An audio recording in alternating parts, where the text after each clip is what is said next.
Host. Good morning. Good morning. Good morning. Good morning. I'm Channa Silva from Sri Lanka. Welcome. Thank you. Lovely to see you. Good morning. Yes, good morning. Yes. Yes. Yeah. Thanks for Good joining. morning. Yeah. Yes. So are you joining from Colombo? Colombo. Okay. Okay.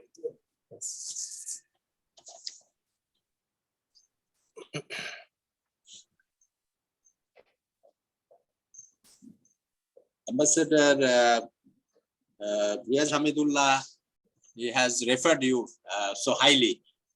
And we're so happy that you could manage time to join me. You have been muted, sir. It's an unpleasant discussion for a Sri Lankan, but I know. I think there are many lessons to learn from Sri Lanka, I think, with this. Yeah. It is true.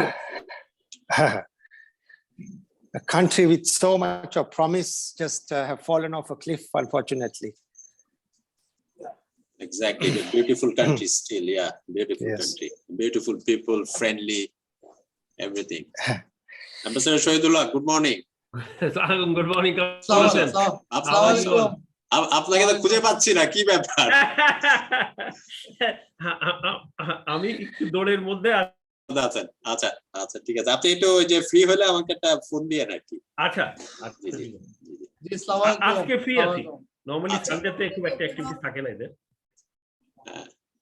সালাম নাজিন আপা হ্যাঁ আমাকে কি কথা শোনা যায় আজকে হেডফোনটা বন্ধ করুন জি জি কথা শোনা যাচ্ছে দেখা যাচ্ছে না এখনো ওরা দেখা যাচ্ছে হ্যাঁ এখন দেখা যাচ্ছে পুরোটা ওয়েলকাম ডক্টর নাজনীন হ্যাঁ থ্যাংক ইউ কেমন আছেন এই তো ভালো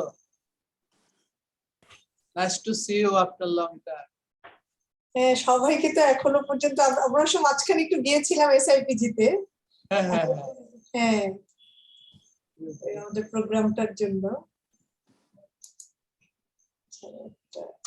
এটা কি ইউএনডিপি এর অফিস নাকি আপনার হ্যাঁ আচ্ছা খুবই কালারফুল অফিস হ্যাঁ পিছনে খুব কালারফুল অফিস এসডিজি নিয়ে বসে আছি আর কি হ্যাঁ সেটাই দেখছি আর কি নাইস ব্যাকগ্রাউন্ড আমি অবশ্য পাল্টে দিতে চাচ্ছিলাম না ভালোই লাগছে তো আচ্ছা তাহলে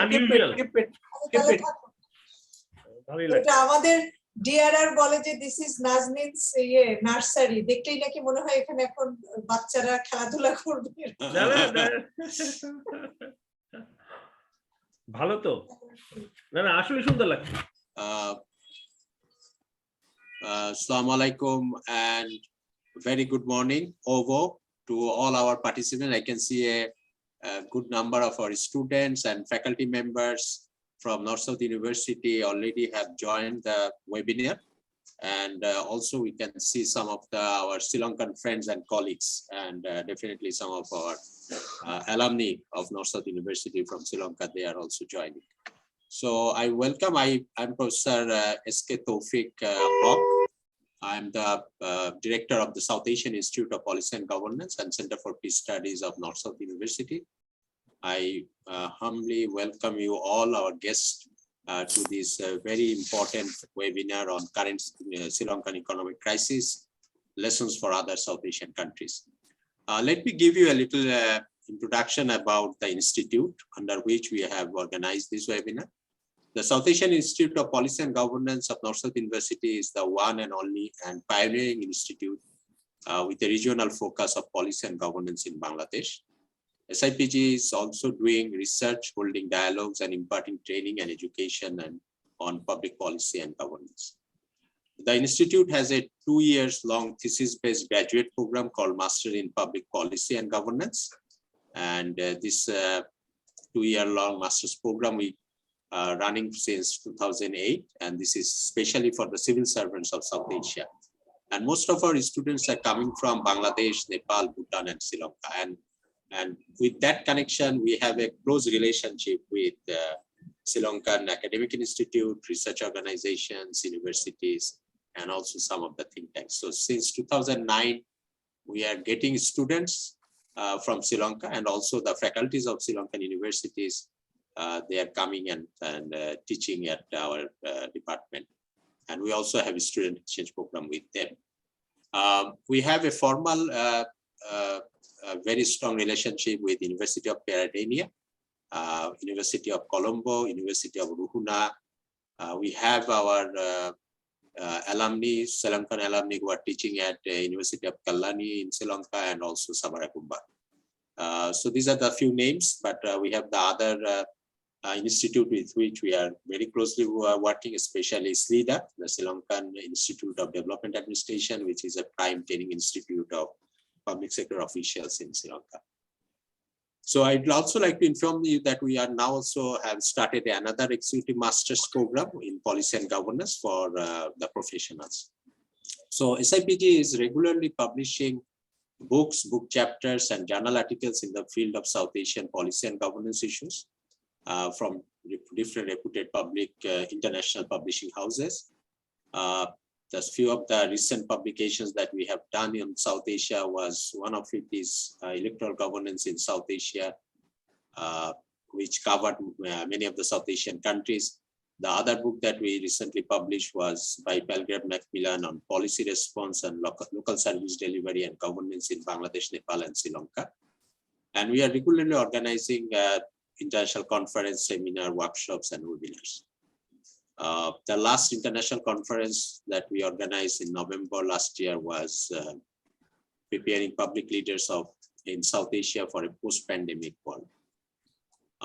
So this is a common practice that whenever something happens in the regional level, we try to understand it from academic point of view, whether this is the Afghan crisis or in the electoral problem in Nepal, or in the election, we try to understand it for ourselves as a South Asian scholar and also our students. And this is a regular thing that we are having. Just 10 days back, we had a fantastic seminar, physical seminar on Indian foreign policy and South Asia. One of the scholars from India, he participated physically and gave a lecture on Indian foreign policy. So this is a kind of a brief background of South Asian Institute of Policy and Governance. But as I was saying that we are heavily engaged, our relationship with Sri Lanka is quite intensive.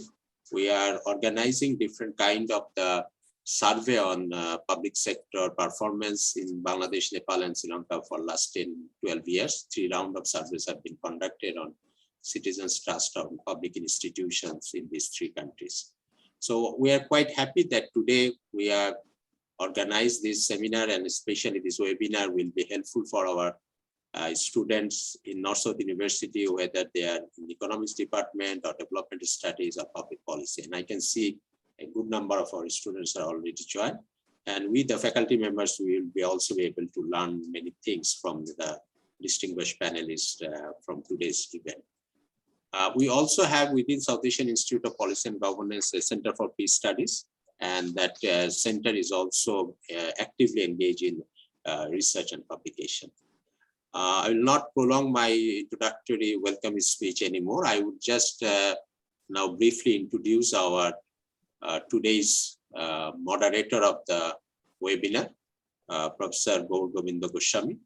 He is a professor of economics and director of student affairs at North-South University. He has received his PhD in international economics from the University of Wisconsin,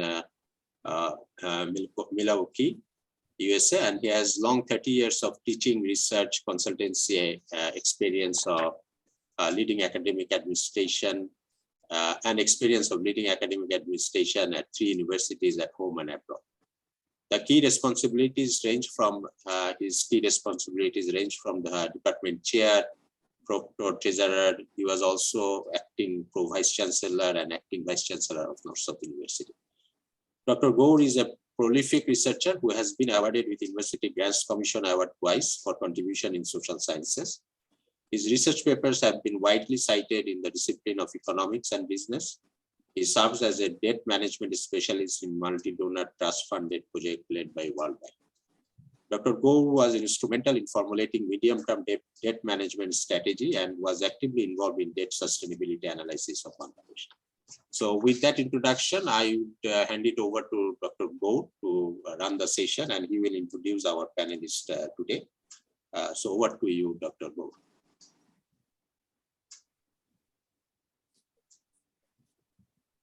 Thank you, Professor Tawfiq, and I think you can hear me properly, right? Okay.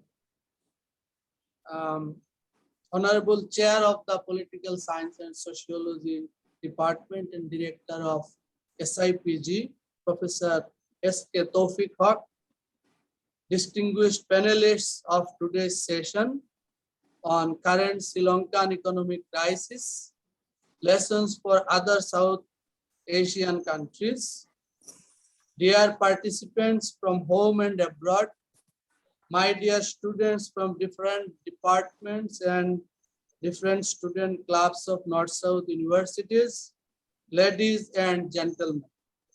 And we have with us also Ambassador Riyaz Hamidullah and other distinguished persons here. Good morning to all of you.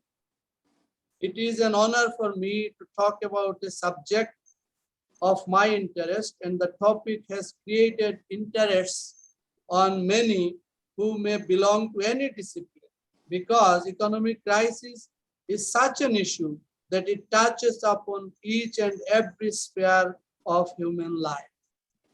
We have heard about Asian financial crisis, global financial crisis, and many. But today we will talk about a different issue, which is belonging to a very prominent member of South Asian country, that is Sri Lanka, and its economic/financial crisis. So in few minutes, we will be talking about Sri Lanka at a glance. It is a 74 years old country, island nation which got her independence in 1948 from Great Britain, population of 21.92 million in 2020. GDP is just 80.71 billion USD in 2020. Per capita GDP USD 3682, predominantly agricultural country. Just got upper middle income status in 2019. And Sri Lanka is an active member of SAARC and once considered as a role model in South Asia, with some ethnic conflict which was eventually resolved. The country was shaken by volatility in GDP growth even before COVID-19 pandemic. It was just 2.5%. Medium-term debt strategy 2018 on Sri Lanka calculated her national debt as percent of GDP, which stand at 83% of GDP, with a target of lowering it to 71.2% in 2023. But Sri Lanka could not achieve it.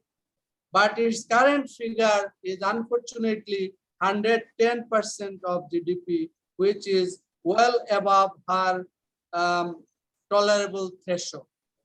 Its current sovereign bond rating is C, CC, and CCC, which is a risky state and known as speculative standard.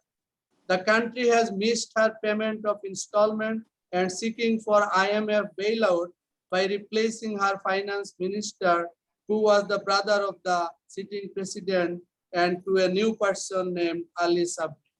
The country is also seeking loans in softer terms from India, Bangladesh, China, ADB, World Bank to rescue her nation from this crisis. Pandemic has hit the country's tourist sector seriously. Even though the vaccination rate is okay, it is 79% got at least one vaccine and 67.2% fully vaccinated. Her budget deficit in 2019 was 7.97%, and it raised to an alarming state 9.8% currently, whereas her tax GDP ratio is only 10.7%.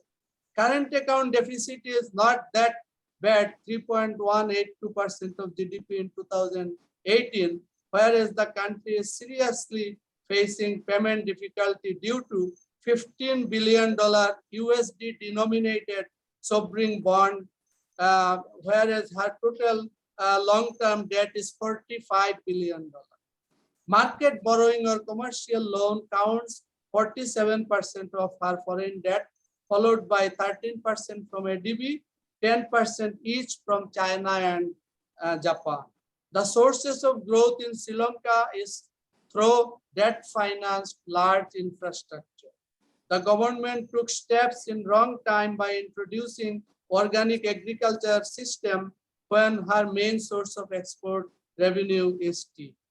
So actually, the country's financial status is mostly ranked by sovereign debt ranking, and they use 6 criteria for any nation, including Sri Lanka: GDP per capita, real GDP growth rate, government debt, government effectiveness indicator, external debt, and default history. Only India in this South Asian region has got investment rating of BAA3 and BBB minus among all South Asian countries. And Bangladesh, Pakistan, Maldives belong to speculative grade, and Nepal, Bhutan, and Afghanistan have no rating. So this is the current status in South Asia, and I hope our distinguished panelists will give us a detailed account of its underlying reasons and implications for South Asia. So at this stage, I would like to introduce our 4 distinguished panelists. I can see only 3 right now. No, Ms. Mohan also joined. Okay, She just joined. Sulochana, she is also here with us. Hi. So, Yeah, okay, good to see you. So good to see you. So we have our 4 distinguished panelists today, and they are very, very renowned in their respective field. So we have with us Mr. Channa de Silva, who is the chairman of the Sarvodaya Development Finance. He is with us. He has a very accomplished background, and previous to this, he served as the deputy chairman of the company. He is also the co-founder and chairman of Capital Media, publishers of Ceylon Business Magazine and EconomyNext.com business news web portal. He is the vice president of Sarvodaya movement, possibly the largest NGO operating in Sri Lanka. He is also the founder of Coexist Foundation. Channa de Silva holds a MBA degree from the University of Melbourne and specialized in finance at the renowned Stockholm School of Economics in Sweden. Thereafter, he attended Harvard University and graduated with a master's degree in public policy and administration, specializing in government and business. He is also an Edward S. Mason Fellow in Public Policy at Harvard University, where he also served as a teaching fellow in public finance. Further to this, he is a double accountant and fellow of the Chartered Institute of Management Accountants, FCMA UK, and fellow of the FCCA UK. He has served the government sector previously as Director General of the Securities and Exchange Commission of Sri Lanka and the Executive Director of the Board of Investment BOI of Sri Lanka. So let me welcome Mr. Channa de Silva at this stage. You will be getting 10 minutes, sir, and I will give you some reminder at 7th minute. So thank you very much. Let me welcome Mr. Channa de Silva. Thank you very much, sir, and a very good morning to our friends at SIPG, at NACO. Also greetings from Sri Lanka to Ambassador Riaz Hamidullah and everyone who is connected to this in Bangladesh and from other parts of the world. As a Sri Lankan, it is reasonably disappointing for me as an individual to share a story of a tragic situation of a country which had so much of promise, so much of hope has basically fallen off a cliff. And as a citizen of the country, it's a reasonably sad moment in time. So I will also share with you some of the Sri Lanka's what is going on right now. As a citizen of the country, you see there's electricity cuts happening across the country, virtually without no exceptions. And it has been ranging from 3 hours to 10 hours. And these days we are experiencing 4 to 5 hours of electricity cuts across the country. There's also gas non-availability. There has been no gas available probably for about 2 months in general, and long queues, people standing in queues for 3-4 hours at a time. And again, for the last 10 days, probably we have had no gas at all. Fuel lines in Sri Lanka are increasing. So generally people have to park and wait 1 or 2 hours to get a tank full of petrol or diesel. And this is really hampering the public life. And also medicine and other critical aspects are also, we are running short of stocks in all of this. And the other phenomena is there's high inflation in all of this, whether it is gas, whether it is fuel, whether it is medicine, whether it is electricity. On average, 70 to 100% of price escalation within the last 3 months is being experienced by the country. So as a result, there's social unrest. The dollar to rupee peg, which was released about 3 weeks ago, which was at about 200 rupees for a US dollar, is officially now trading at about 340. But the banks don't have dollars to give you even to travel for education or for business travel. The dollars are not there with the banking system. If there is, it is very limited. And as a result, the curb market is operating at 400 rupees per dollar. And along with this, the treasury bill, the government treasury bill, which was going at about 10 to 11% about 2 weeks ago, has jumped virtually 100%. Now, 12-month treasury bill rate is 23% in the 12-month treasury bill. And as a result, it is pushing all the pricing of the lenders, the banks, the finance companies, all are pricing their loans north of 25, 26%. And this is going to be a remarkably difficult time for SMEs, where inflation is going up through the roof, about 100%. Forex depreciation is 100%. In addition to that, virtually 100% jump in interest rate. Where does this bring us to? So Sri Lanka, when the pandemic hit, Sri Lanka was also on a storm. I call it we had a storm in a teacup, basically at that moment of time, because Sri Lankan borrowing had exceeded 100% of the GDP. There is 50%, as the moderator mentioned, we had 50% of debt in foreign currency, in high interest bearing instruments, and most of our borrowings were put into unproductive investments. For example, in the president's remote area of Hambantota district, a very, very small population. It is challenged in terms of water and even the environment in this area. We have built flyovers, we have built airports, we have built ports, we have built cricket stadiums. I think at least 3 to 4 billion easily has gone into development in this area, and basically nothing has taken place. And our port there cost $1.3 billion, and the airport at least $500 million was expensed.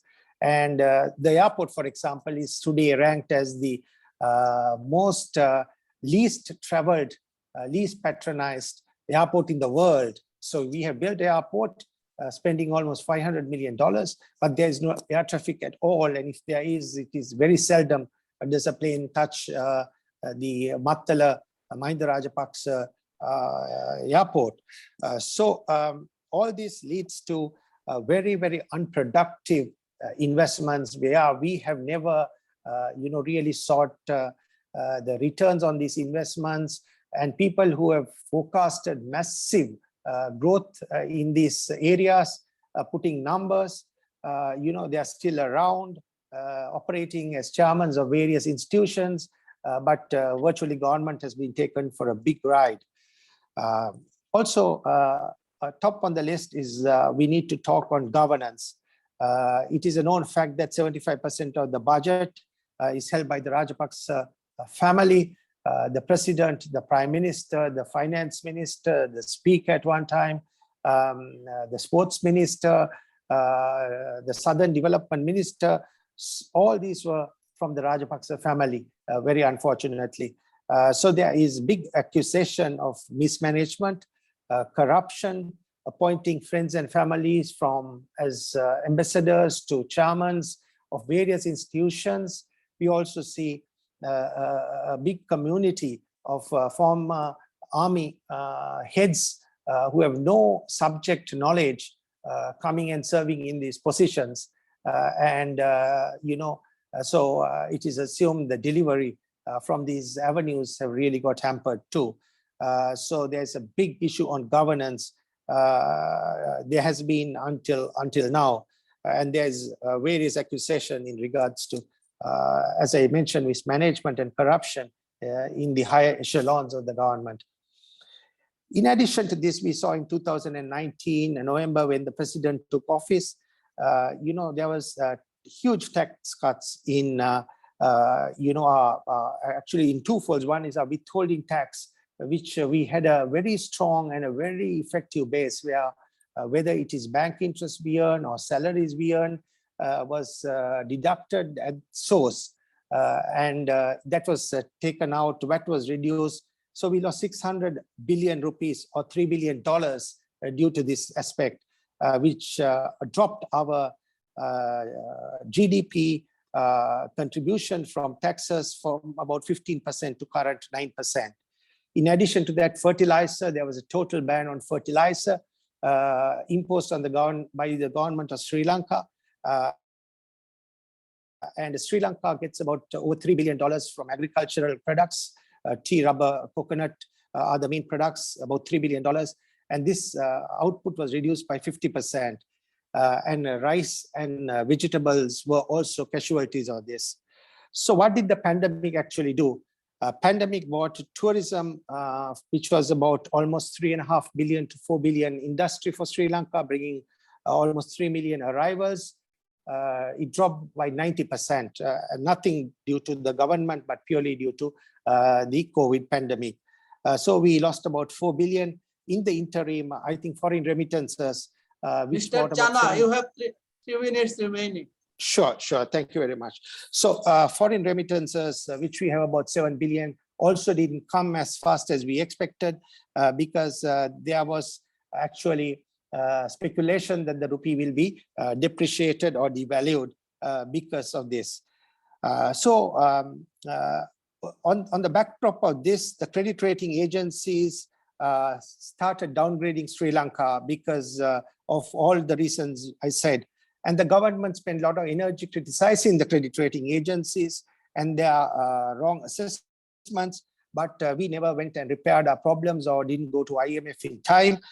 We started money printing in a big way. The Economist of a small economic group called itself a modern monetary theorist, started printing money, supported it, and as a result, our inflation has got into a tremendously serious state. So we had to float a currency in the interim because the export earnings were not getting converted to rupees, and also the dollars from remittances didn't come. They were all holding it back, and as a result, we had to let the currency loose because we also didn't have any dollars to support the peg. So what we saw was the rupee going up to 340, and finally, there was no China. We expected a lot of Chinese investment to come. The port city at about $3 billion was built and ready. That is, the first phase of it was ready, expecting at least 2 to 3 billion to come, but that didn't come. So no direct FDIs, high inflation has led to Sri Lanka precarious economic position, and it is reasonably sad to be sitting at this moment of time with such pressures around us. Thank you very much.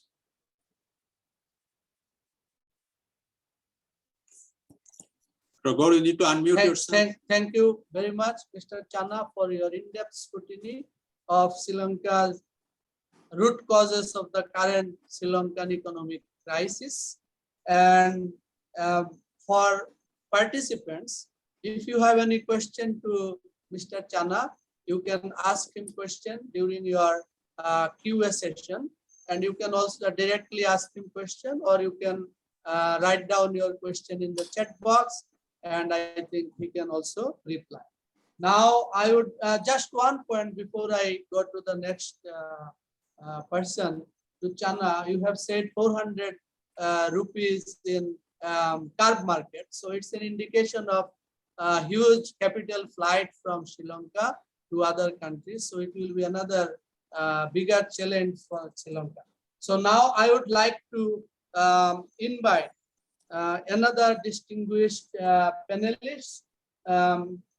She is a very renowned economist of Bangladesh, Dr.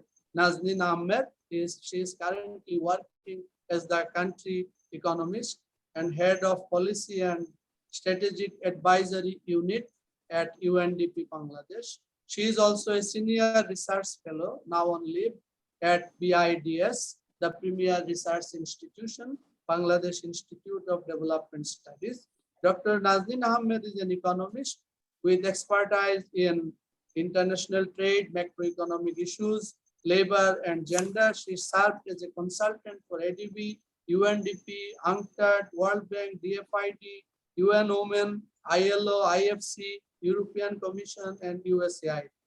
So I think she's a very prolific speaker, researcher, and media-friendly person. So now I would like to welcome Dr. Nazneen Ahmed at the stage. She will be talking about lessons for South Asia and Bangladesh from the Sri Lankan economic crisis. Good morning, everyone, and thanks to Dr. Goro Govinda Goswami for a nice introduction, and actually thanks to SIPG for inviting me to share some of my thoughts. I think I have 10 minutes, and it was good that Mr. D. Silva has given a good overview of the current crisis in Sri Lanka, so I don't really need to repeat those things and the current situation and why it occurred. And as we learned from his presentation and also from recent analysis that we see in different sources, that no doubt that Sri Lanka is going through its worst economic crisis since independence in 1948. Because I have time limitation and maybe as a Bangladeshi I have bias towards Bangladesh situation or lessons that to be learned for Bangladesh, I will speak a little bit on the whole South Asian perspective, but my discussion will concentrate a lot on Bangladesh. But as we know, many other South Asian countries in many aspects actually are similar like Bangladesh. So I think in those issues, whatever I say for Bangladesh also are applicable for other South Asian countries.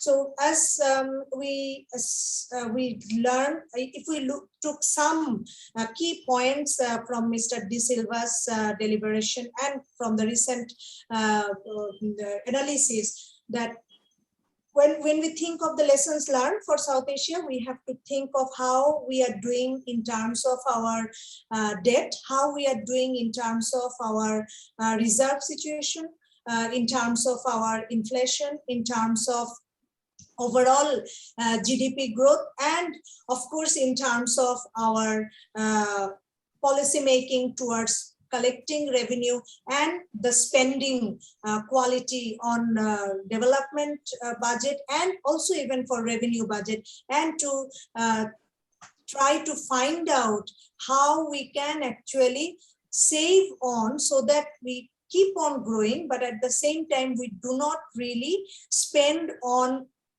issues, spend on projects or programs or activities that actually creates such a big debt burden that we cannot repay that immediately. So if I dissect a little bit more, as we have noted that, for example, in Sri Lanka, one of the reasons for crisis is when their revenue dropped from the tourism industry especially due to pandemic. Actually, even before pandemic, due to the bombing in 2019, also we saw a downturn in tourists in Sri Lanka. So what does it tell us? It tells us that for example, tourism is all along like third largest foreign exchange earning source of the country, and recently it became the fifth largest foreign exchange earning source for Sri Lanka. So it was an important industry for earning the foreign exchange. If we look at Bangladesh, we actually for foreign exchange earning, we depend on our ready-made garment industry and on remittances. And depending too much on one sector or few sectors is actually a caution. If you ask me that whether South Asian countries should be very much in caution from Sri Lanka's current crisis, the answer may be no, but at the same time, we really have to take lessons from this crisis. That one I just mentioned, that depending too much on few sectors for foreign exchange earning is not good for the countries.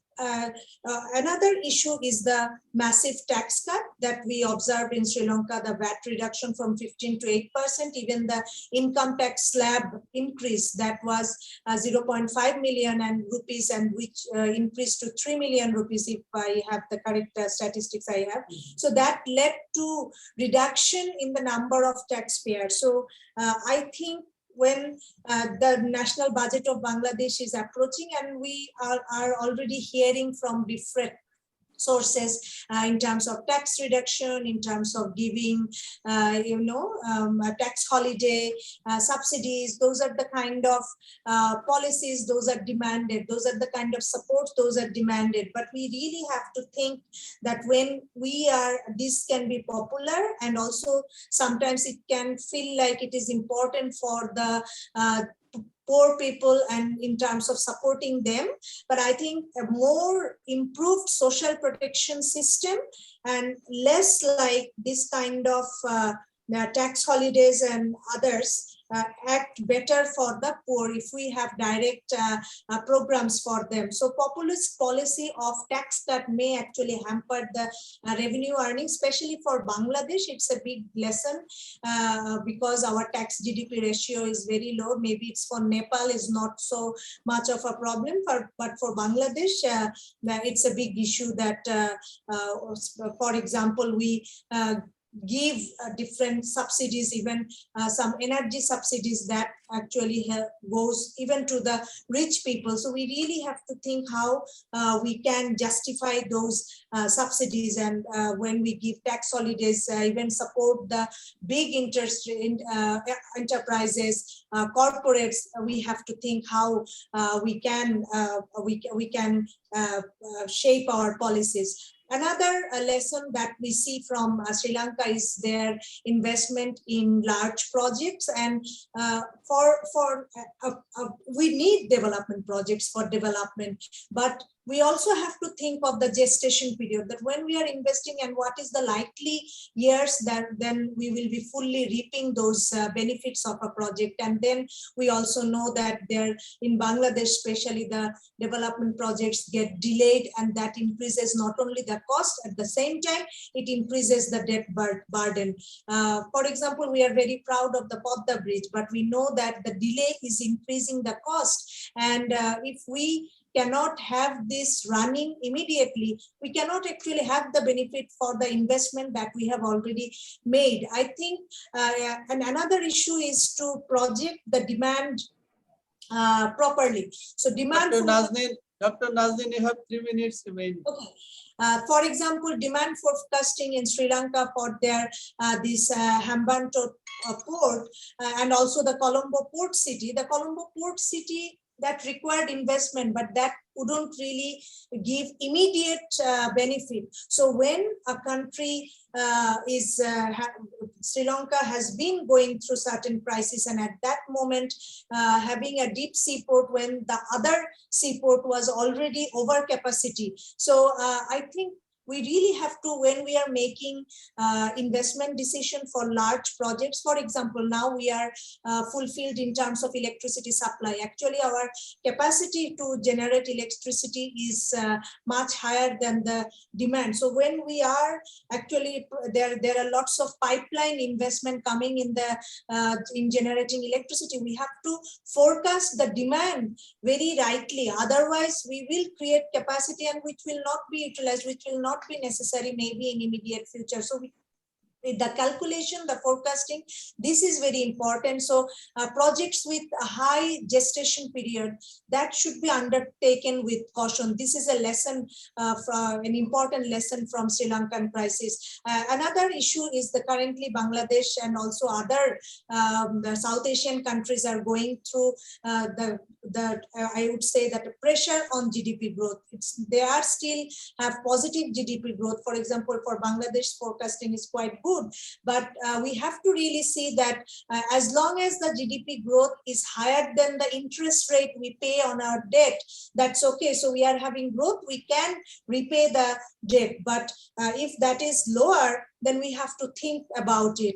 And also, as Bangladesh per capita income is growing day by day, that means we have to face higher interest rate in the international market. And also LDC graduation is an issue. So Sri Lanka's crisis actually give us, if I may say that in one or two sentences, this give us a lesson for all the South Asian countries to look at the policies, look at the governance, look at how the projects are implemented and the timing. And also we have to be very, all these countries, we are all going through the COVID recovery process, and we are still facing lots of economic vulnerabilities. The Russia-Ukraine war has also exposed the countries to some sort of challenges. So all this make us to be very cautious about looking at our policies with a broader eye, not just to remain popular. So I think that's the lesson from Sri Lanka's crisis. Thank you. Thank you, Dr. Nazneen, for your in-depth discussion on Bangladeshi perspective. And you have rightly focused on too much dependence on RMG and remittance may create problem, because we should diversify. And I think this is a very interesting issue. And I think people who want to connect with Dr. Nazneen, you can directly ask question during QA session, or you can also put up your question in the chat box. Now I would like to introduce our third panelist of this session, Ms. Mirina Sulochana Ramia Mohan. She is the deputy editor of Ceylon Today newspaper. She is an experienced deputy editor with a demonstrated history of working in the media production industry. She is skilled in news writing, headline writing, breaking news, business journalism, and editing. She is a strong media and communication professional with a Bachelor of Arts focused in English language and literature from Spicer Memorial College. So let me welcome Ms. Sulochana at this stage. Thank you very much, all of you. It is so nice to be here with this panelist and those who invited me and the people who are watching this program. It is sad that we have to talk about a crisis situation of a country that was once upon a time a great nation in the sense of self-sustenance. They had everything. If I want to summarize what Mr. Channa de Silva said, then we have extremely explained everything. But let me elaborate on what you have said. This present crisis is very astonishing. It's unbelievable, because this country has gone through 3 decades of war. There are a lot of other issues related to political turmoil.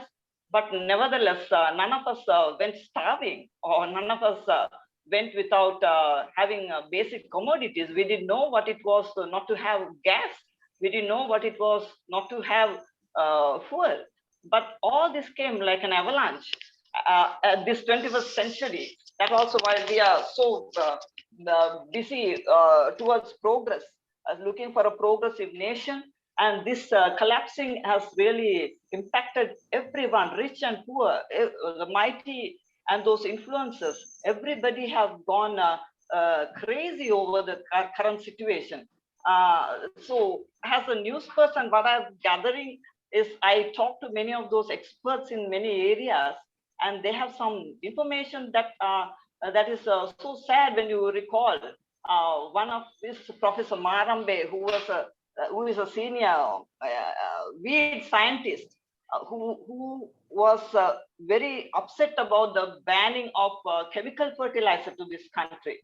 He says that from 2008, we were self-sustained community with enough of rice and paddy cultivation, and we had more than what we can consume. But today we are a nation that is looking for rice from countries like Myanmar and India, and even China wants to donate us rice. This is the most sad part of the entire crisis, to look for rice, to have your daily meal. So that sort of a situation has been created. What I would say is to summarize what Mr. Channa de Silva said was, it's a grave mistakes that we could have avoided in a nutshell. This because from the time the Easter attacks took place, we were not prepared. We were not even prepared to face the consequences due to the bombings, and it started from that point. So the focus was lost, and then at the time the new government or the current incumbent government came to power in 2019, the president said he is the president of the future. So much of reliance, dependency we had after the Easter Sunday attacks, that we will be marching towards a governance, a good government that has focus. Of course, he's a military person. We thought he will know the way he took forward the war strategy that even many countries saw that we could eradicate a guerrilla warfare, say in 1 year, after 30 years of fighting. So that kind of a strategist we saw seated at the president's office. So we depended on him. We thought he's the man, and he could have done had he followed the instruction or the genuine people who are administrative level people to guide him. But nevertheless, it didn't happen. He dismissed many of the scientists, many of the scholars who were trying to give a lot of information about fertilizer, meaning that the chemical fertilizer banning would really impact the farmers and the people's day-to-day meal. But he was adamant, because these policies were basically announced in his manifesto in 2019, before even the pandemic started. So sticking to your policies that were drafted before the pandemic, he didn't want to change. He didn't want to adjust to certain things that would support and give new ideas to face new crises. So that was the first basic crime that took place in this country. With the fall of banning of chemical fertilizer, things became haywire.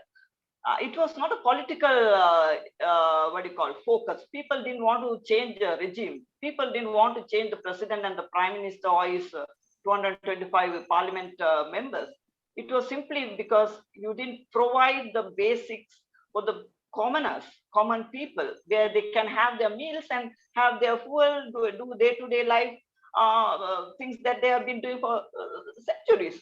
So when you disturbed that, then things started to fall back, and people started to realize where these mistakes started from. It's not Easter Sunday attacks on the whole.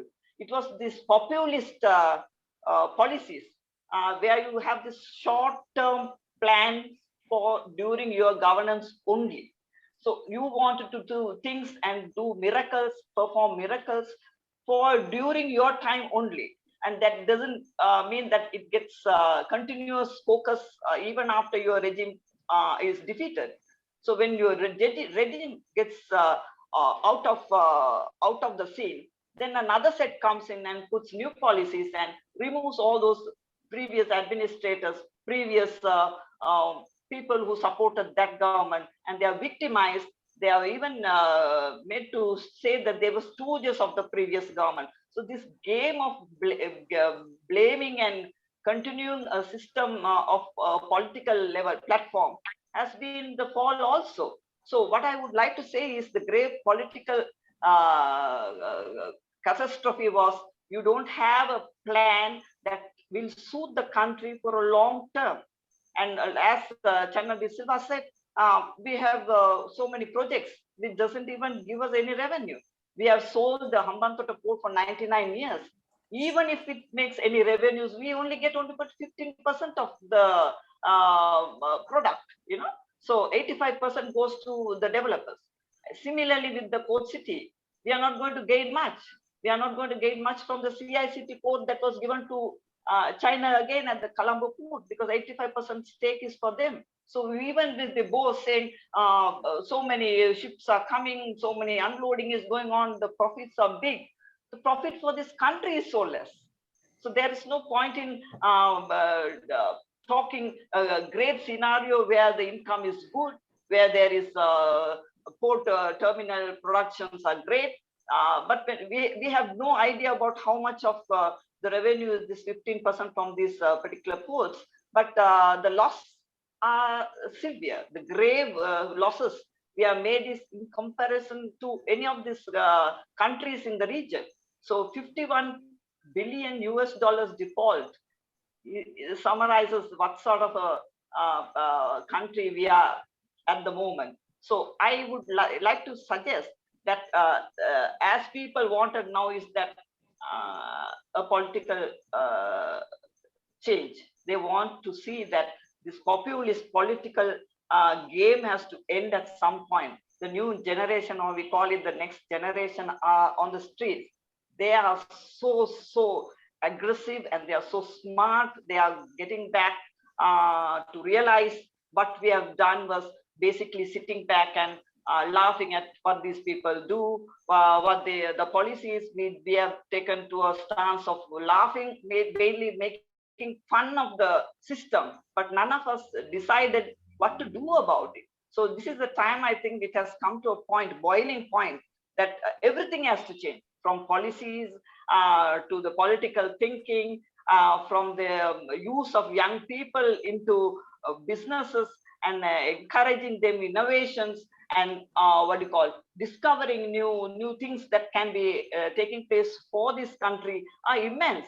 You talk about the banking system, look at it. Nobody wants to trust the banks of this country. We have come to that point where people don't want to deposit your money in banks because there is corruption. There are lots of things that are highlighted. Even last week I highlighted where the banks are have almost 20% of the people's deeds, property deeds are with the bank. Jewels of this country, people's jewelry, all are deposited in the banks. So Miss Sulochana, you have 3 minutes remaining. Okay, so what I wanted to add to this is, as Dr. Ahmed said, a tax cut and having projects that are not viable, and also to have what do you say? You said about marketing only on traditional market like tourism, and not focusing on other aspects where you can make millions of dollars. Are not to be seen happening in this country. That's the very reason that we have lost the game. And today we are positioned to even borrow money from Bangladesh. Bangladesh was once upon a time, we were not in the scene as well. You know, we never thought that we realized that we are so bad in shape when we took a currency swap from Bangladesh. It's $200 million US last month. And we are asking them again for another 200 million, I think. Currency swap.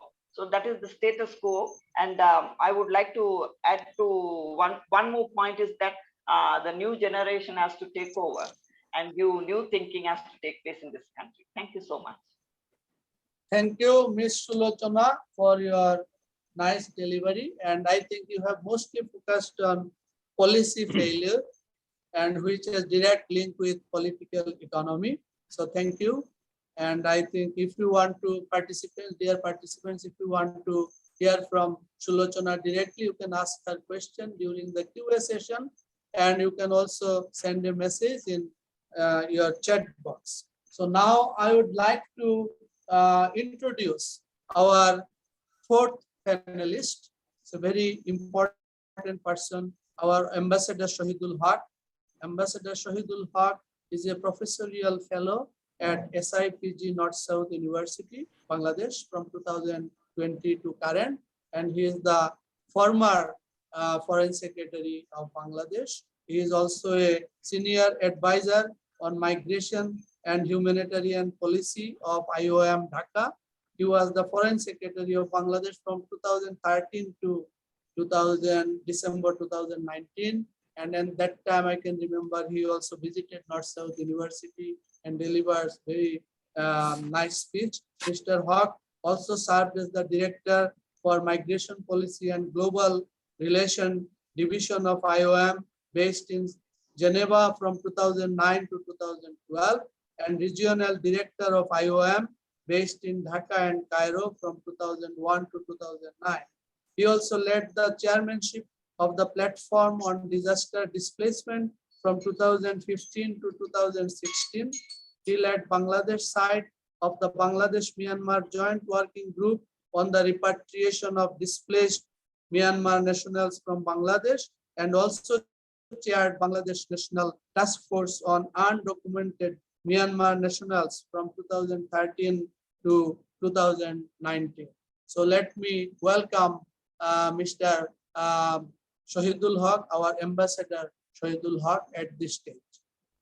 Thank you very much, sir. I hope all of you can hear me. I'm speaking from Delhi, so I'm not very sure about the connectivity. I hope. Yes, we can hear you. Okay, great. Thank you very much, both to Dr. Channa de Silva and also Editor Sulochana. I have a great deal of attachment to Sri Lanka because I have served in Sri Lanka as an international civil servant. I have a huge respect, confidence, and faith in the people of Sri Lanka. I've seen Sri Lanka going through difficult phases, but always coming out with a silver color. And I'm sure that Sri Lanka this time will also come out with a flying color. I was looking at how I describe the situation. In Editor Ms. Sulochana has given me the clue. She said it's unbelievable. Absolutely. Those who have served in Sri Lanka often try to follow Sri Lanka. It came as shock and a surprise for us. Especially, I'm in the Delhi University now, and I hear all kinds of discussions. The academicians are also very shocked, and the right word is unbelievable that the things that's happening in Sri Lanka. Having said this, I have been asked by the organizers, my own university, North South, to speak on the political aspects of the crisis and the lessons, because Dr. Nazneen has already shared the political, the economic aspects. So I will not look into that. I will look at more of policy, politics, and other things. But before I do that, let me sort of share my own assumption for the whole session, which is politics and economy goes hand in hand. So you cannot separately deal with it, number one. Number two, if you further extrapolate this, you'll see that geopolitics and economics also functions together, and it's a very good example of Sri Lanka. So I'll focus on that. Before that, I also want to give a little bit of a recognition and a credit to President Gotabaya Rajapaksa, whom I have met during my tenure, both Mahendra Rajapaksa and Gotabaya Rajapaksa. He has it needs a lot of courage to recognize that a government has done something wrong, and he has lately said that yes, we have done some wrong in terms of policies, and also people have the right to come out and protest because he's hurting them. So that's indeed a lot of courage for a government to do that. So I think we need to keep that in mind. This is also shows the strength of the democracy. Now, as I said that I will look at the politics and policy, especially geopolitics. Sri Lanka has always been a center of geopolitics because maybe they sits in the middle of the Indian Ocean and people have to pass by.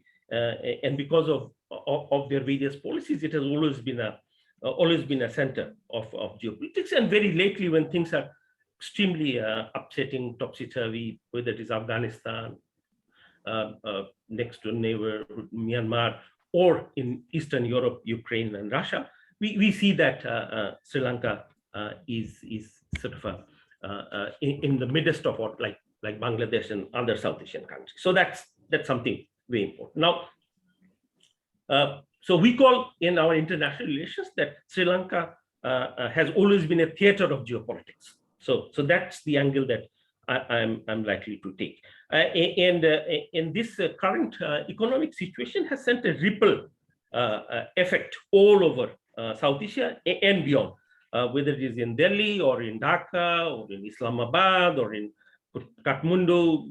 Everybody is looking at their what I call ledger to see how much money is still there and the likelihood of not flying out of that. And some of the government has proactively taken steps to avoid a Sri Lanka-like situation, which is extremely good in many terms. Now, foreign policy. Sri Lanka has been a promoter and a very strong supporter of non-aligned movement. As we know, it has chaired, it has hosted. It was one of the countries which has been the promoter of non-aligned movement. Now, it has also served Sri Lanka quite well in terms of its foreign policy postures and in terms of navigating between the big powers. But we also see that the current government of Sri Lanka has tried to sort of a fine-tune, rebalance, shift, whatever term used to see. But as a foreign policy watcher, we see that they're trying to move out from the non-aligned movement and going a full neutrality kind of a posture in foreign policy. And I was reading some of the latest article and where President Gotabaya has continued to say that Sri Lanka is committed to follow a neutral foreign policy with no affiliation to any particular country or power bloc. So that's something new because there's a difference between neutrality and non-aligned movement. I'm sure that all of you understand that. And that created a little bit of a geopolitical tension in the region between India, China, United States, and others, and especially 2019 and 20 when the Rajapaksa family was taking over, people saw a tilt in their policy or projects. Let me put it in this way. Giving to China and showing the tilt, which was neither a manifestation of a policy of neutrality, to be very precise, nor non-aligned movement. So non-aligned foreign policy. So that I'm not saying that it was altogether reason for the situation that Sri Lanka is currently in, but it did play, because when the country needed to go to IMF and seek redress, it did not, and that has really sort of put Sri Lanka in a situation where they are facing difficulties to have a discussion with IMF right now. Although IMF has been generous because India has been strong supporter within IMF and World Bank to reschedule loans and other things. They're asking for $4 billion as a package, but too small. So that's where it is. And in the whole process, it is the people who have suffered. And Dr. Channa de Silva has very vividly raised it. And someone who has lived for years in Sri Lanka is so pathetic to even apprehend that the things that's happening. We never thought, and we always, as a Bangladeshi, looked at Sri Lanka that they are way ahead of us. So we have to see and do. So that's something I need to bring it out. Now I'm coming to an end. Now, what has happened in the midst of when some of the fallouts that the Rajapaksa, you have 3 minutes remaining. Yeah, 3 minutes. Rajapaksa family is you have taken away my focus anyway. But what that family was doing, and that has an impact, and he tried to rebalance that. And in the process of rebalancing, I think the government ended up being too far away from both the parties, both the China and the Western India party. And that created a situation where they needed most of the support. None of them were there except, I think, India came in very strongly. They are now talking about $2 billion extra package and all kinds of things. In fact, Bangladesh was, I think, very generous in terms of giving its own situations and status has come forth with it. And that's what we should be doing in South Asia. We should be helping each other when there is a need. Now I'll end up with the kind of a concluding remarks of mine, which is what is the lesson in terms of both foreign policy, politics, and business, is that it's a case study to show that a country should be never run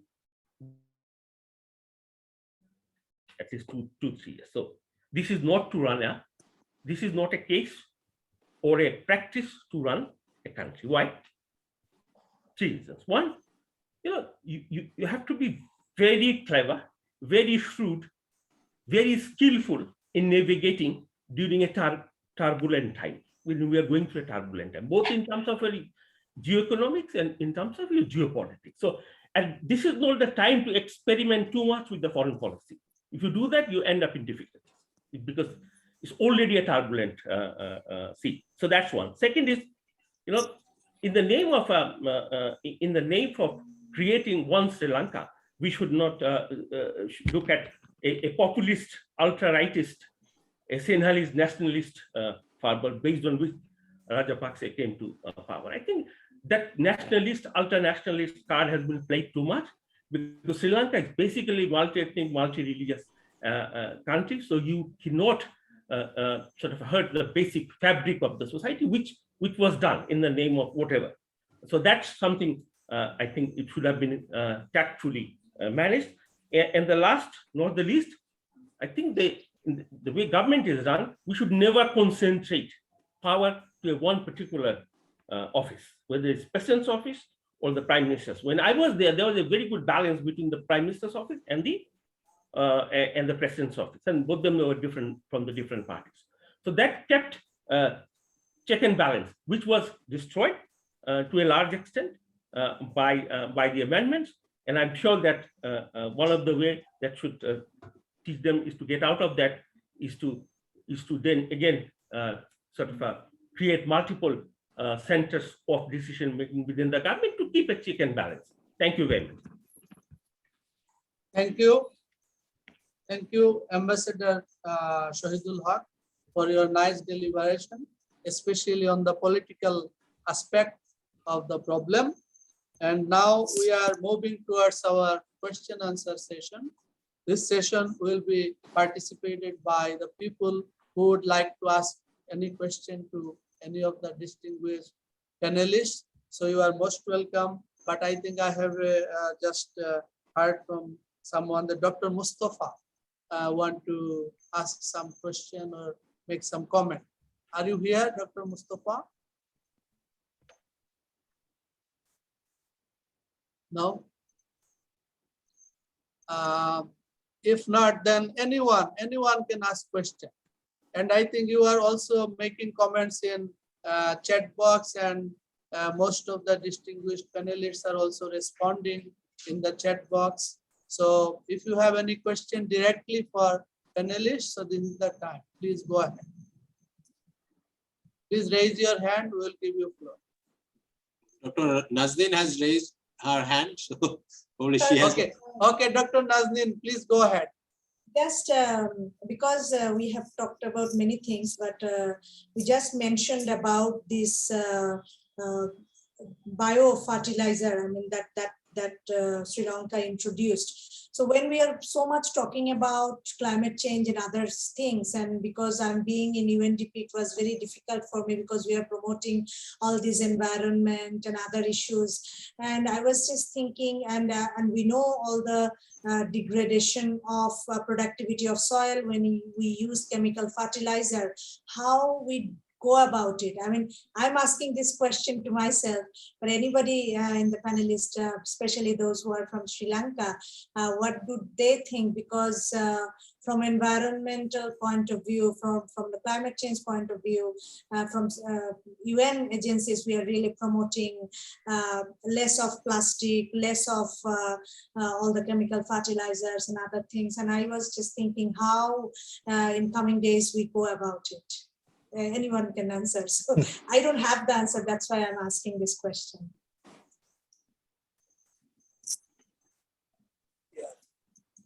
Generally speaking, I'll just take a shot at this. Generally speaking, I think Sri Lankans feel this journey towards being totally organic should be in fact a journey, and the journey should be taken in about 3 to 4 strides. So, you know, I think if they had a roadmap of, we'll say 4 years from today, that the country will be totally organic, that would be very mindful, I think. So you reduce fertilizer by 20% in year 1, or it's year 2, another 20% like that. Or the numbers can change, but certainly not from 100 to 0. So, you know, you can, you know, the best of authorities can, you know, say whether it is 30% reduction in first year or 40% reduction. The important aspect of this is, I think, consultation. You know, I think from an economic standpoint, I can tell you even Obama, President Obama, when he had Larry Summers as his chief economic advisor, he was the best of economists at Harvard. With such experience at his right hand, President Obama still had an economic policy advisory council, and he heard the council, you know, every second week he would get a briefing from the council, and council-led people would say yes and no. So I think relying on one individual who is not an expert, or 2 individuals or few individuals who don't have authorities in this subject area is a grave mistake. And while entire Sri Lanka, all the people who had knowledge, in-depth knowledge, experience of a lifetime was saying, don't do it so dramatically, you know, reduce by 25%, reduce by 30%. You know, this was not changed for a year and a half. So finally, when everything is over and there is total public unrest coming out and saying, I am sorry, you know, I don't think is a reasonable answer, at least for the youth of this country. And what you see is tremendous youth protest in the front of the president's house, prime minister's house, across the country. They have woken up, and social media is taking this platform to a different level. So, I think also you know, job opportunities have actually gone from those youths because they were seeing prospects. Correct. Many things, and they are very vociferous. So answering your question, I think we should have done it in stages. It's the approximate answer I can think of. Thank you. Okay. So now I am giving floor to Dr. Mustafa. Dr. Mustafa, are you there? Dr. Mustafa? Hello, it's Dr. Mustafa Abid Khan, yeah? Okay, please go ahead. Yeah, okay. No, just you know that I have a question to our Sri Lankan colleague. So what do you think, what are the main reasons for this, crisis? You have raised 2 issues. One is the excessive borrowing for unproductive sector, that is and the excessive dependence on single sector like tourism. Is there any other reason for this economic crisis? Only these 2 reasons. Thank you. I think anyone can respond, but Mr. Channa can respond. Can you just say it again? Sorry, I didn't fully capture the question. If you can just repeat it again, sir. Okay, you have raised two questions. That is the two issues, the two reasons for this crisis. One is excessive borrowing, external borrowing for unproductive sector. That is the one reason. The second one is the excessive dependence on tourism. For the point. Is there any other reason for this crisis? So you see that we have a similar problem. So we need to learn the lesson from Sri Lanka. Thank you. Thank you. I mean, excessive borrowing certainly yes, because I think Sri Lanka until virtually 2 weeks ago or a month ago believed that there will be a tsunami of international interest in Sri Lanka, particularly from China. There was also belief that Russia will come, China will come, India will come, because we thought we were the stage for international investors to come. And that story is something that, at least the policymakers and the government believed that they were creating. As Ambassador Haque said, this was a theater of geopolitics, and actually thinking very broadly, it was like the centerpiece of Dhaka real estate. Sri Lanka, if you consider it as a real estate, we were like in the center of Dhaka, so we realized that we had property value in the country, and there's strategic interest. So it's not something which is outlier, like stuck in the center of Africa or something like that. We had huge real estate value, and there was very potent demand from the Middle East, from China and everything. And unfortunately, nothing of this came. So we had actually prepared a dinner table for 20 guests, but none of the 20 turned up for dinner. So we have a dinner table which we have prepared with borrowed money, and there is no one who has come for dinner. So then what do we do with the borrowing is the question. So we think our restaurant will be opened again, and this time more prudently, and there'll be people coming. The other aspect I'd like to mention is there was a huge failure of policy. There were no checks and balances.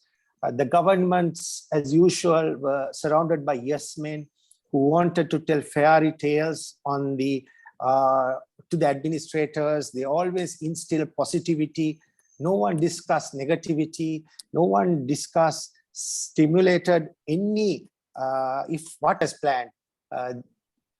This was never discussed in the policy framework of Sri Lanka.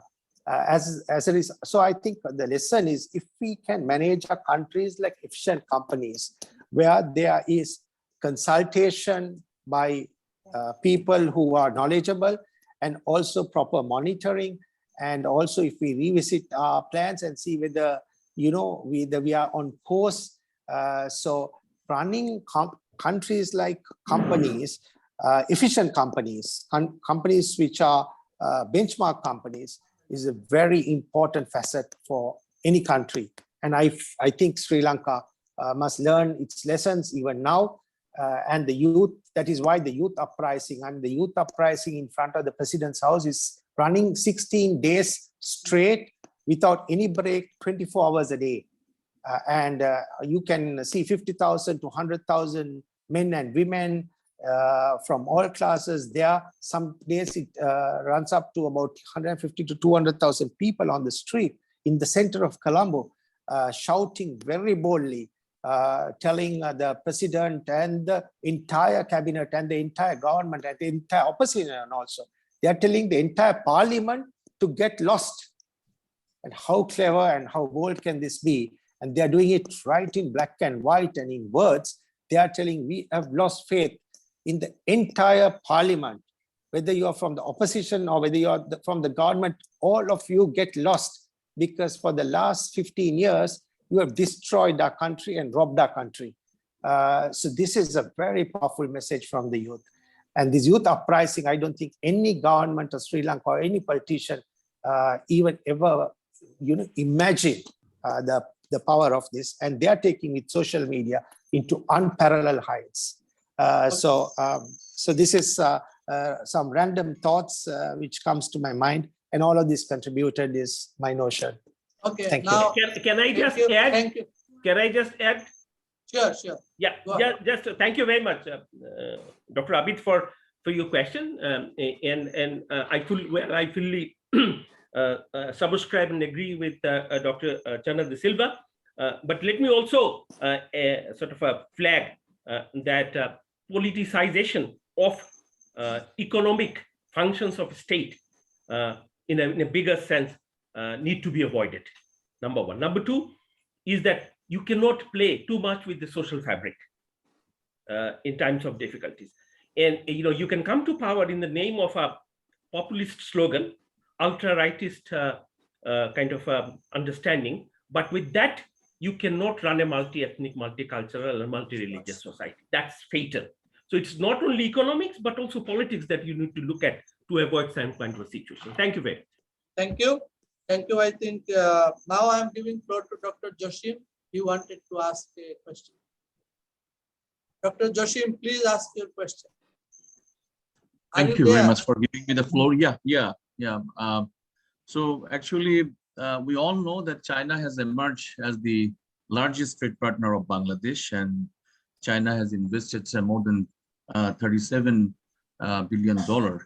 Bangladesh is a investment-hungry country. We need more investment for our development, but frequently the Chinese debt trap is referred, especially for the current economic crisis in Sri Lanka. So my question to Mr. Silva, what is actually the Chinese reaction to the current Sri Lankan economic crisis? And the second one is, having this bitter experience, what policy do you suggest for Bangladesh when we receive loan for any mega project, especially from China? Thank you. Thank you. It's an interesting question, sir. I think one of the cardinal rules in regards to obtaining loans is, and having good friends is, you should not annoy them too many times. And Sri Lanka actually in recent times turned around a fertilizer ship that they had ordered, and the the ship was below standard in terms of fertilizer quality. And we turned it around and sent it, and then this resulted in legal battle also with China. Which annoyed, I think, the Chinese government somewhat. And secondly, even with Hambantota port, which eventually we gave on a 99-year lease to China, and also with the Colombo-centric financial district, which with 500 hectares of land, they reclaimed the sea, right? Center of the sea, as you know, was reclaimed with 500 hectares of land was reclaimed with China. And this agreement, which now the first phase is completed and this 500 hectares has been already reclaimed, when the governments changed, they had to negotiate, renegotiate, accuse China, and there was a lot of gray areas built around this. And as a result, we were going back and forth with China and renegotiating these transactions. So what happens with this is you spoil your relationship substantially. And when you spoil your relationship with your biggest donor too many times, I think at a time of a deep want or a requirement, you can't go to that person again, like any human relationship. So I think you must make sure that you do things in a very prudent way, and then you don't tinker around it after you do it. So I think we pinch China too many times, ask for too many favors, ask for too many help, And finally, when the most critical help was required, they turned around. And also these associations were basically, I think, with the ruling Rajapaksa regime, because we didn't see the president or prime minister or the prime minister's son. Those days used to visit China very often. None of those visits took place during the last 2 months or last 3 months at least. So it is a clear indication that we have, lost or annoyed or had broken our relationship with China in a reasonably strong manner. And China's absence is certainly felt deeply at this moment of time.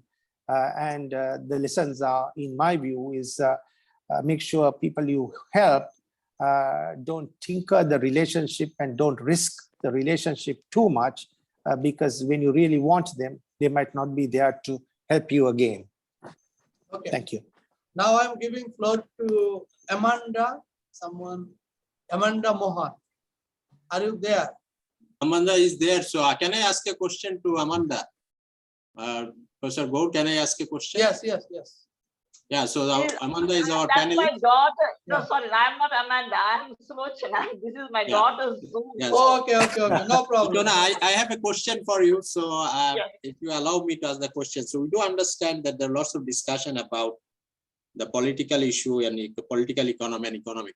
I have a different question from a social perspective, that how this crisis is impacting the social fabric in Sri Lanka.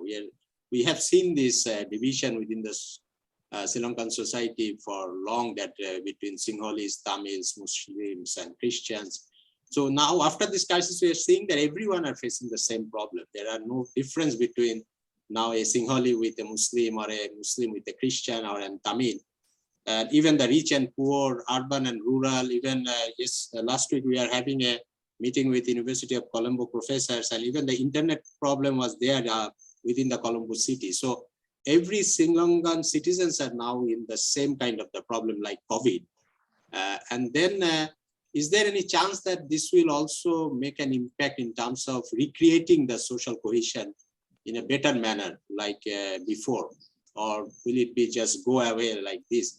The second question is, we have talked about the problem and we know that probably now we are more aware about the crisis, why it happened and what lessons. But my simple question is that what is the solution for Sri Lanka now? How to come out from this problem? What is the political solution? What is the economic solution? I know this is a big question to answer in a small audience like this, but so if you can just address, or even also you, and also after that, Mr. Channa can give us some answer. Yeah, over to you. Thank you so much. I think there were this protest and the economic crisis has a good side of it as well. You see, the people have united. I think that's the only plus point. People have united because this crisis has affected everybody, as I said before, the rich and the poor and the mighty, and everybody simply are lost without words, with no words, when it comes to fuel, power outage, shortage of commodities, no milk powder. So it is bad. So this is the only thing, the positive side of the entire crisis. People have united against treating each other badly. Mainly the minority issues have raised up here. People are talking about how the Muslims were suppressed. They are talking about the Tamils who have been suppressed for some time. I would even be surprised to tell you this.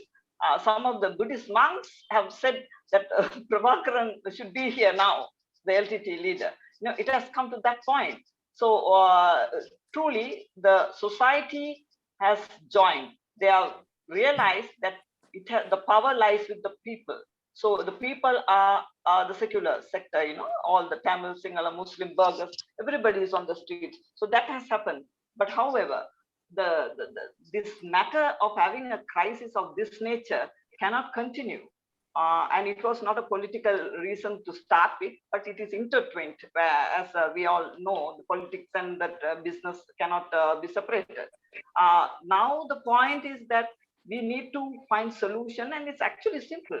Simple is you leave the business out of politics, at least not to interfere in the level that you disrupt the entire process, and then to mislead the public, mislead the think tank that is trying to do something different from what the policy, the government thinking. All that has to be given space.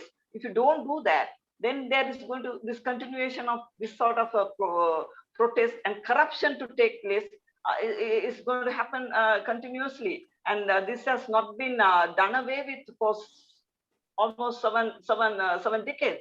So now is the time that we realize that it has to have a complete new outlook, innovative measures where the young generation are put into action, and let this older generation or the people who have quite been in the political scenario for over 5 decades, they are still there, still talking.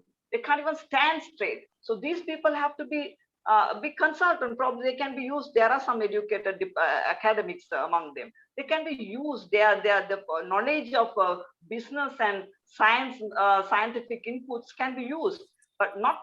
They cannot lead the ground. So that sort of a negotiation have to take place. So now the latest presentation by the citizens of this country is to run for an interim government with intellectuals, academics, and make sure that politicians take a backbench, and you can be behind. I mean, you need them to prove, you need their power. But to let this country with the knowledge of the young generation, with intellectuals, academics, and not to dismiss them. They are the people who can sort of give a right solution. Now look at the situation now. Now the IMF, the team that has gone to IMF, solid one. This should have happened some months back. They could have gone earlier. So this, when you say it was a mistake, it is not a human error. It is purposely done. That is the difference. It's not a human error. When you say I made a mistake, you cannot say chemical fertilizer was a human error. No, it is a mistake of a grave intent. You cannot recover the loss in another 3 to 5 years. It's about 40% of the product of the farming population's income has been dropped. Today, last week, I spoke to a farmer family in the northwestern province, and they say, north central province, and they say they don't even have vegetable for their own use in their houses. It is that bad. So this is not what we expected. Either you live and let others live, or you don't live and let others live. Simple policy. So what I would like to suggest, as I said before, you need to have a set of policies which are stronger, long-term policies that will continue to impress the people of this country, where you will revert and make sure that they have all the communities together can have a lovely life, because it's only 21 million population. It doesn't even have borders. We don't have a border problem. We don't have a huge trade and business that are not supporting the country. We have everything, but we have lost the game. Okay, so now I'm giving floor to Mr. Shahidul Haque, Ambassador Shahidul Haque. You wanted to ask. Thank you. Yes, I wanted the floor for 2 reasons. Dr. Gaur, you may wish to look at the chat box. I think there are some good questions coming in. You may wish to filter and then pass it on to the panelists. So that's one. The other reason that I just wanted to compliment Editor Sulochana and also Dr. De Silva in terms of bringing out some of the current realities in response to Professor Taufik's question. I just want to flag one more area. It's very interesting. It's like Arab Spring because it comes to my mind because I was there in the initial phases of Arab Spring. The Arab Spring was spontaneous, leaderless, partyless demonstration. I tend to believe that that's what is happening currently in Sri Lanka, where parties, both opposition and the position, were asked to just rest at home to put a nicer way. And also is very fragmented. So it has a bright side. It also gives a very good signal to the political parties all over the world, in particular in South Asia, that don't play with the people's sentiment too much. If you do that, you yourself end up in a difficulty. So that's one lesson. Second lesson is there an alternative to the political parties? If you don't have a political party running the state, what you do then? Ms. Sulochana has said that, by intellectuals, by professionals, yes, but there's no replacement of political parties in our system as yet. But is that initial indications that Sri Lanka is putting forth that yes, the government can also be run by a political party, a political system? Possibly, possibly not. I'm in doubt, but one good thing is that the opposition has not been able to capture so far, as I see from here, the demonstration. And absolutely agree with Sulochana. The first time, I think the Sri Lankan has again been able to unite themselves as creating a new fabric of the society, which was ruptured for many reasons, including politics. Thank you. Thank you. So, thank you. And I think Ambassador Riaz Hamidullah wanted to say something. He also wrote in the chat box. Now I am giving floor to Ambassador Riaz Hamidullah. Are you there? Ambassador Riaz Hamidullah. I think if he's disconnected, I can read the question that. Yeah, I can also read. Yeah, please. Ambassador Riaz Hamidullah has said half of Sri Lankan debt portfolio is the sovereign debts. Could we have idea about the key features, terms and conditions of those steep market-based borrowing? Where other borrowing options available for a middle-income country as Sri Lanka those times? So that means 2008 to 2014.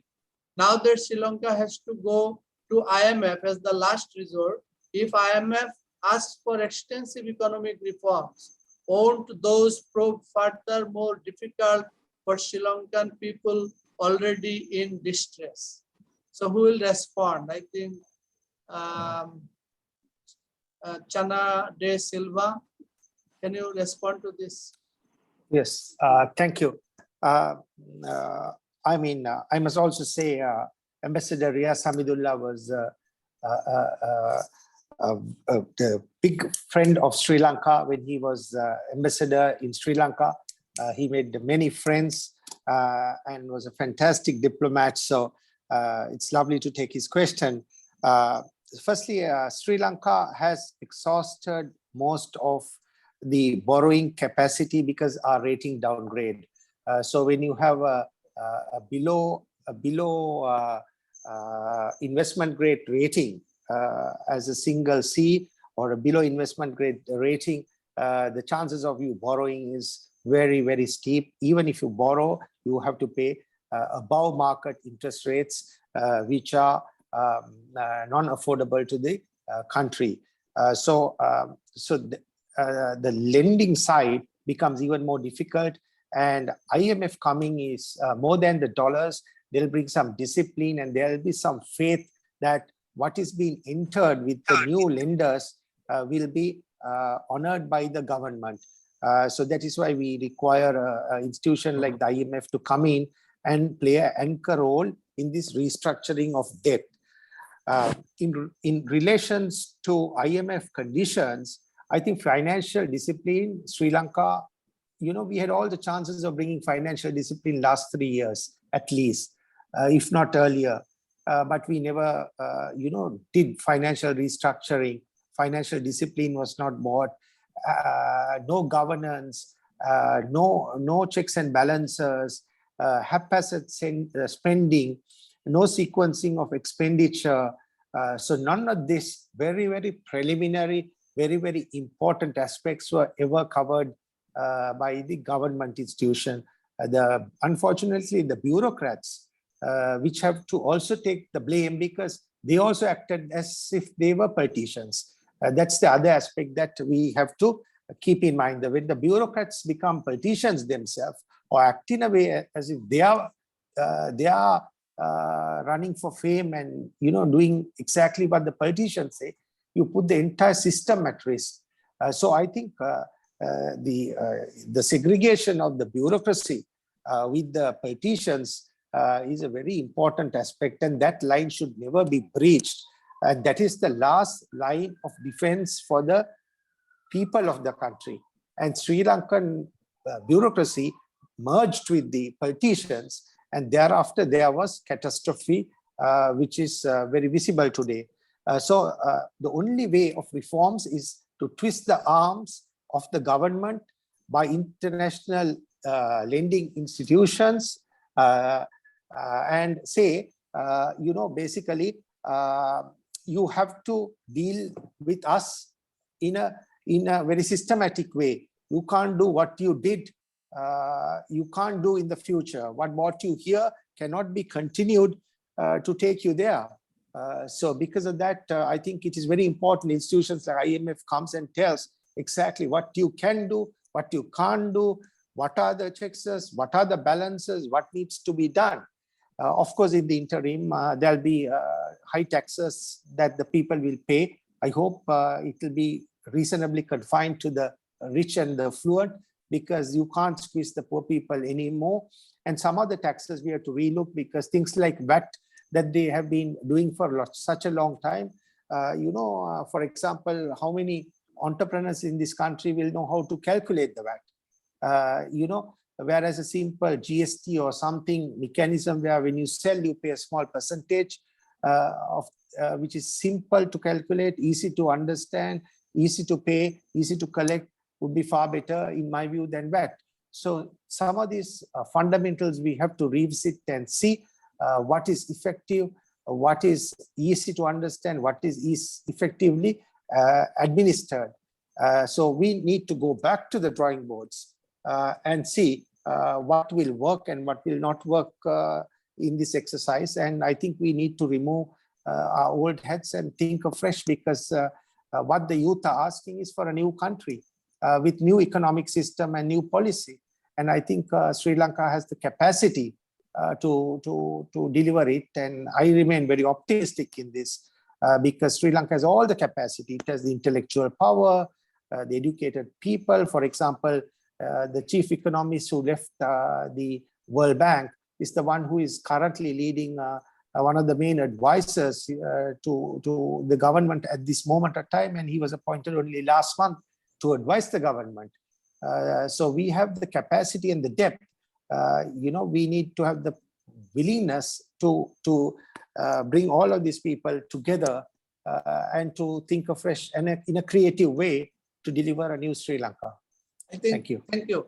I think there is another question in the chat box. What will be the foreign exchange rates if the IMF delays aid?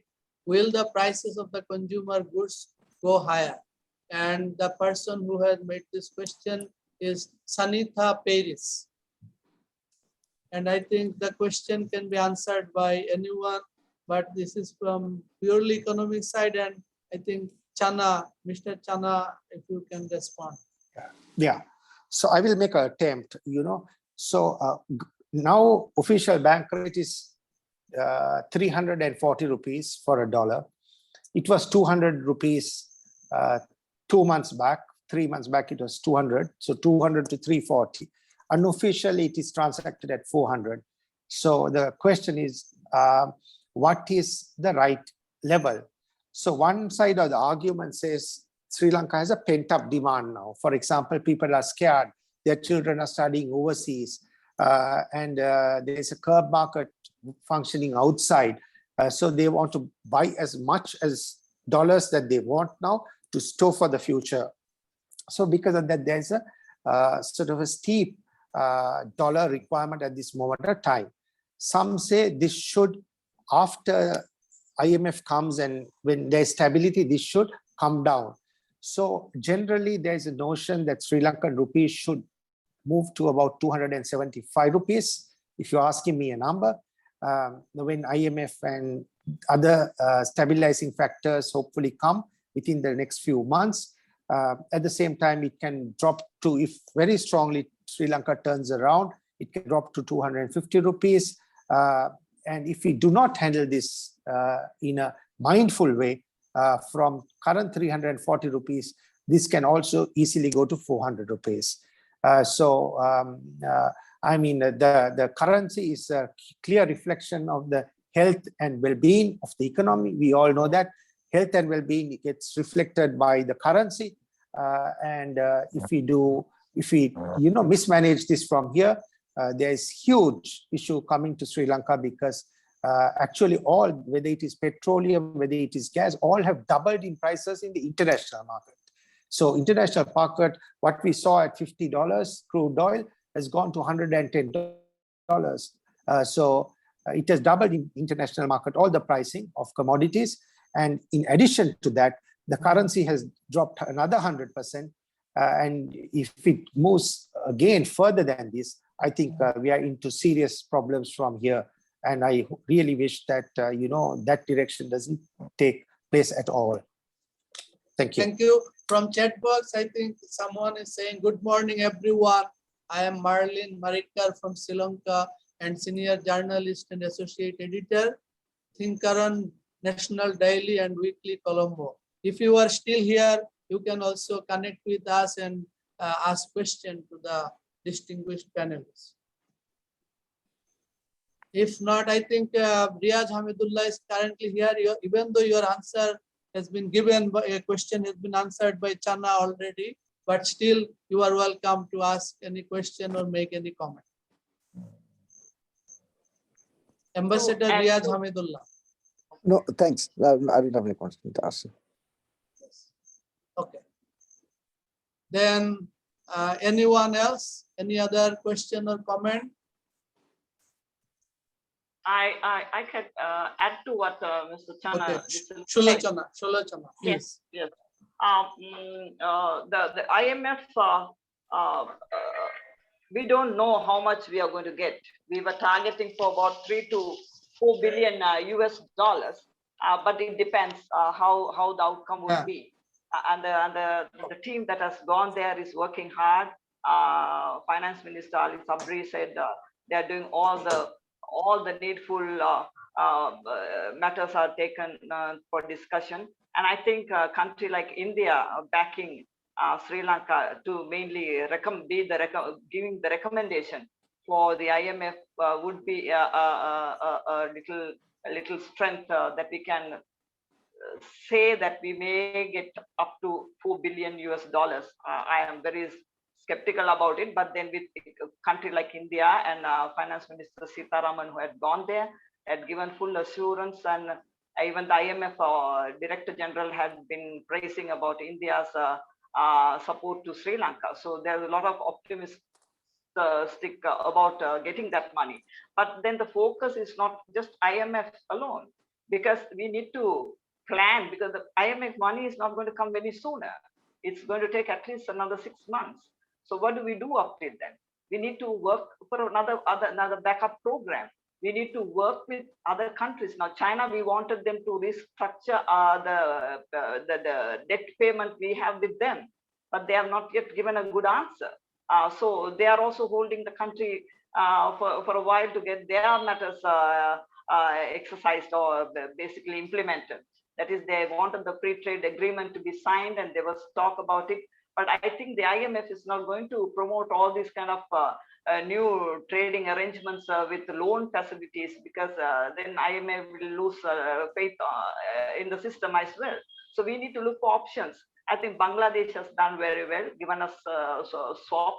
That is also kind of a loan, but still we can sustain. But then again, this is not what Sri Lankans want. They want a debt-ridden country. But what have we done towards that? Now, only the IMF thing is the only thing that we have at the moment. This government has not promised anything else. There is no financing system shown to the people. They have not given anything beyond this IMF team. So the IMF team that is going to return, or the Sri Lankan financial team, they have to deliver everything. Can they? I don't think. So the government is still clueless as to tell us what are the other options that is lying around. besides this IMF program. So people know that this bunkum of not having anything in hand or a sort of another outline to follow. Look at what they said. Earlier they said these infrastructure projects will bring a lot of revenue for Sri Lanka. That is how we went into this greatest difficulty. But there is no revenue as we expected. So again, you are promising things with loans.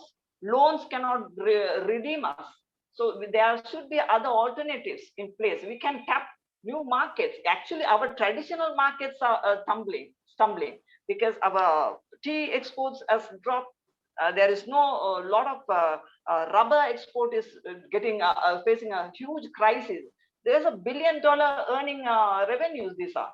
Because now I did a story recently, there has been some sort of a, what do you call it, what do you call it? I can't remember the name of it, but that is impacted on all the rubber trees. That is about 3 years now. That has collapsed in the rubber industry, but there is no alternative still found. And rubber markets are dropping because of power outage as well. So they have not found a decision to, that's a disease that is spreading on the rubber trees. And all the trees are turning yellow. I have some photos last week which I got. Rubber trees are turning yellows, and this is taking place in the last 3 years and still no alternatives. They wanted some pesticides and they are so expensive to import and there is no dollar. So very soon the rubber industry will collapse. The tea industry is already collapsed and we are trying to revive it and trying to get more chemical fertilizer. But then these are the things that we have missed. The ones we already have not been boosted, not given a backup program. There are no thinking put in, no policies put in. So this IMF is not going to redeem, for God's sake.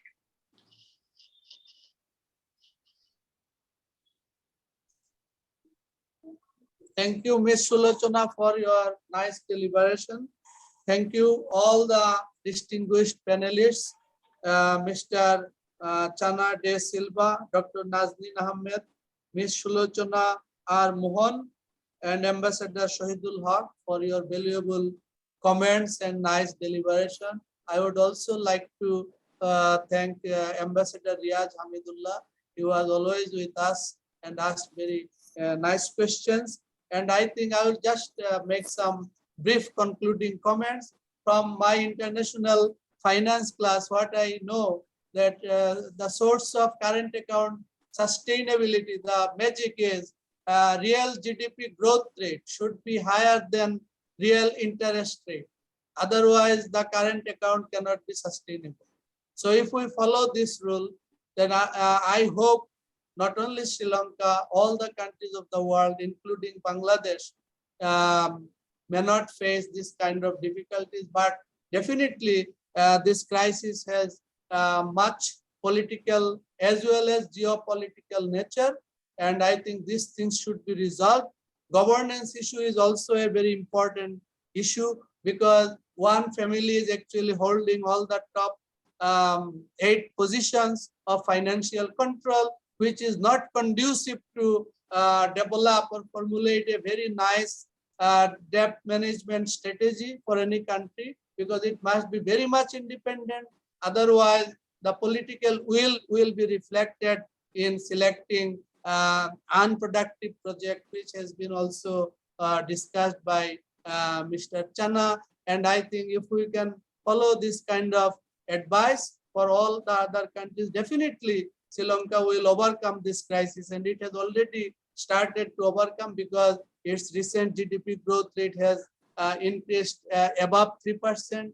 But the political problem must be resolved. The dynasty issue must be resolved. Otherwise, debt management strategy cannot be very much successful. So I think these are few of the comments that I have made, and we have enjoyed the session. Thank you once again from our North-South University side, all the panelists for your valuable comments, guidance, and bold opinion about the current, independent opinion about the current problem. And we all hope that Sri Lanka, a very nice country, and it will overcome this crisis soon and people will start smiling once again, and we will want to see that Sri Lanka, which is a role model in South Asia. Thank you very much. Thank you. Thank you very much. Thank you very much. Thank you. Thank you. Yeah.